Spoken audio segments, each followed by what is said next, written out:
Bismillahirrahmanirrahim. Assalamu alaikum. Welcome to NGCon Academy ETA guideline.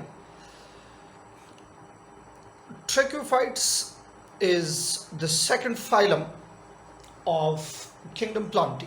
इससे पहले हमने ब्रायोफाइट पढ़ा, अब हम पढ़ते हैं कुछ ज़रा ट्रैक्योफाइट्स के बारे में. एंड याद रखें, this is the most successful land plant. ये ग्रुप जो है इसमें मोस्ट सक्सेसफुल लैंड प्लांट्स हैं. अच्छा, ये दो चीज़ें यहाँ पे इम्पॉर्टेंट है जो आपके बुक में लिखी है. ट्रैक्योफाइट्स को ट्रैक्योफाइट्स क्यों कहते हैं? So they are called tracheophytes. दो नाम है इसके. They are called tracheophytes because of a cell called tracheids, and tracheids are actually water conducting cells. ये आपको पता होना चाहिए. They are water conducting cells. दूसरी बात, they are also called vascular plants. Why? Because of vascular bundles like xylem and phloem. ठीक है, ये चीज़ें जरूरी है. तो ये दो नाम है इसके. ट्रैकिड्स की वजह से इसको ट्रैक्योफाइट्स कहते हैं, और वेस्कुलर प्लांट्स इसको वेस्कुलर बंडल्स यानी जाइलम एंड फ्लोएम की वजह से कहा जाता है. क्लियर हो गई ये बात. अब एक और चीज़ यहाँ पे आपको समझाऊं. अगर एमसीक्यूज में आ जाए कि ट्रैक्योफाइट के सब फाइलम्स जो है, इन सारे सब फाइलम्स में कौन सी चीज़ कॉमन है, तो आपने उसका आंसर देना होगा वेस्कुलर बंडल्स. यानी वेस्कुलर बंडल्स इन सब में मौजूद है. जितने भी सब फाइलम हैं सब में मौजूद है. एक और बात जो यहाँ आपने याद करनी है, इनमें से डोमिनेंट जनरेशन कौन सा होगा? ट्रैक्योफाइट्स का डोमिनेंट जनरेशन जो है वो कौन सा होगा? So the dominant generation of tracheophyte is sporophyte. ये हमारे पास स्पोरोफाइट प्लांट्स हैं. ठीक है. इसका जो गेमिटोफाइट है वो स्मॉल होगा, शॉर्ट लिव. आपके बुक में लिखा है स्मॉल गेमिटोफाइट होगा, और डोमिनेंट जनरेशन इसका स्पोरोफाइट जनरेशन होता है. ओवरऑल ट्रैक्योफाइट्स हमारे पास दो तरह के हैं. कौन कौन से दो ग्रुप्स हैं ट्रैक्योफाइट्स में? Tracheophytes are of two types. One is called lower tracheophytes and the other is called higher tracheophytes. Lower और हायर दो तरह के ट्रैक्योफाइट्स हैं हमारे पास. लोअर में कौन कौन से आ जाते हैं? लोअर में आ जाते हैं सीडलेस, और जिसकी बेस्ट एग्जांपल आपके पास ये चार सब फाइलम्स जो हैं, अभी आगे हमने इसको पढ़ना है. ये हमारे पास इन चार सब फाइलम्स में से जो टीरोप्सिडा है उसके अंदर सीडेड प्लांट्स हैं. तो हायर जो है वो सीडेड प्लांट्स हैं. ठीक है, सीडेड प्लांट्स हायर में आ जाते हैं. सीडलेस जो है वो किस चीज़ में आ जाते हैं? लोअर प्लांट्स में आ जाते हैं. Psilopsida, lycopsida, phyllopsida, they belong to lower vascular plants. Clear हो गई है बात. तो आपने ये याद करना है कि सिर्फ जिम्नोस्पर्म और एंजियोस्पर्म जो है ये हमारे पास हायर वेस्कुलर में आ जाते हैं. अब एक एक करके ये सब फाइलम्स हमने पढ़ने हैं. इन दिस द फर्स्ट सब फाइलम इज कॉल्ड सब फाइलम सीलोप्सिडा. सीलोप्सिडा हमारे पास यहाँ पे फर्स्ट सब फाइलम है, और मैं बहुत आसान करके इसकी डायग्रामेटिक रिप्रेजेंटेशन से आपको समझा देता हूँ इसका स्ट्रक्चर, और साथ साथ इसमें हम इसका लाइफ साइकिल भी डिस्कस कर पाएंगे. ठीक है.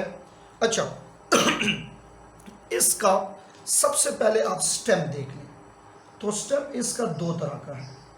ये एरियल स्टेम जो ग्राउंड के ऊपर है, और एक इसका जो स्टेम है अंडरग्राउंड हमारे पास होगा ये. और याद रखिए कि अंडरग्राउंड स्टेम की जो ग्रोथ है वो हॉरिजॉन्टल ग्रोथ होगी. ठीक है, इस तरह horizontal. This underground stem is generally called rhizome. इसको राइजोम कहा जाता है. और इस राइजोम के साथ attach small hair like structures हैं जो कि absorption of water and dissolve salts कर रहे हैं, दे आर कॉल्ड राइजाइड्स। तो याद कर लें कि सीलोप्सिडा में रूट्स नहीं है, बल्कि रूट्स की जगह क्या है, राइजाइड्स है। क्लियर हो गई ये बात? गौर करें जरा, ये जो अपर एरियल स्टेम है, इसका एरियल स्टेम की यहाँ इस तरह बाइफर्केशन होती है और ये इसकी ब्रांचिंग है। So this branching is a Y shape. Y shape जो ब्रांचिंग है, this is called dichotomous branching. इसको डाइकोटमस ब्रांचिंग कहा जाता है, ठीक है। इसी तरह फिर ये जो नेक्स्ट है, इसकी भी इस तरह डाइकोटमस ब्रांचिंग होगी, वाई शेप डाइकोटमस ब्रांचेस होती है, ठीक है। This is called aerial stem. ये हमारे पास एरियल स्टेम है।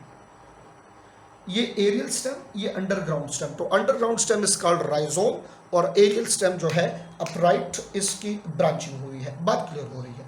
अब देखिए, इसमें लीव्स भी नहीं है, ट्रू लीव्स इसमें नहीं है, ठीक है।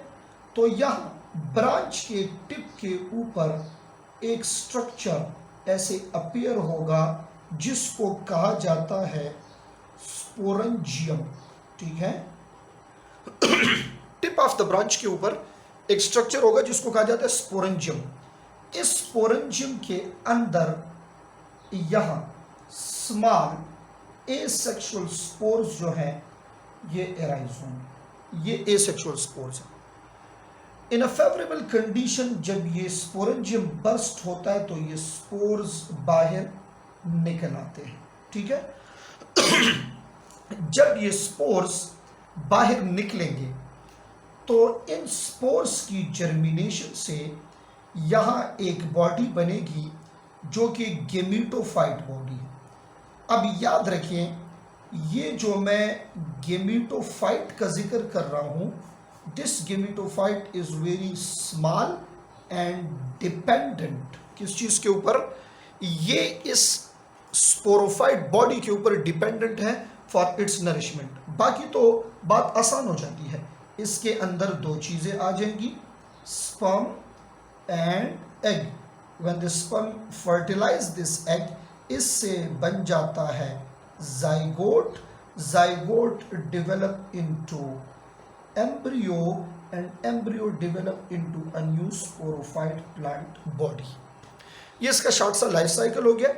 तो आपने कौन कौन सी चीज़ें याद करनी है, इसके स्ट्रक्चर को याद करना है। बुक में लाइफ साइकिल नहीं है, स्ट्रक्चर याद करना है। स्ट्रक्चर में क्या, यहाँ से शुरू हो जाए, rhizoid, rhizome, aerial stem, dichotomous branching, branch के टिप के ऊपर स्पोरेंजियम, स्पोरेंजियम के अंदर spores, spore germinate and give rise to an dependent gametophyte body.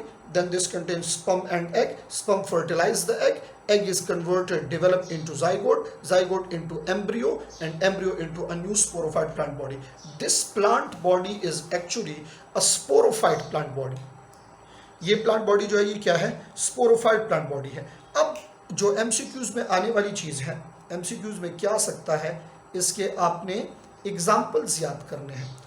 और एग्जाम्पल्स इसमें हमारे पास कौन कौन से एग्जाम्पल है, तो आपके बुक में दो तरह के एग्जाम्पल है, सीलोटम एंड मेसेप्ट्रस। सीलोटम एंड मेसेप्ट्रस ये इसके लिविंग एग्जाम्पल है। कौन से हैं, लिविंग। इन सब फाइलम्स में आप ये याद रखें कि आपने दो तरह के एग्जाम्पल्स याद करने होंगे, लिविंग एग्जाम्पल्स और फॉसिल्स जेनेरा, ये आपने याद करने होंगे। अदर जो एग्जाम्पल है हमारे पास इसके, इसमें हमारे पास आ जाता है रेनिया, इसमें एक और है कोक्सोनिया, और अदर जो एग्जाम्पल आपके बुक के मुताबिक सीलोफाइटॉन, ये इसके डिफरेंट एग्जाम्पल्स हैं जो आपने याद करना है। तो सब फाइलम्स में एग्जाम्पल्स याद करना इंतहाई इम्पॉर्टेंट है, और एमसीक्यूज इन एग्जाम्पल से अक्सर आते हैं। ऑलरेडी प्रीवियस पेपर्स में भी इस एमसीक्यूज आ चुके हैं, ठीक है। कोशिश करें कि प्रैक्टिस टेस्ट जो है इस पर ज़रूर अटैम्प्ट करें, और practice make a man perfect.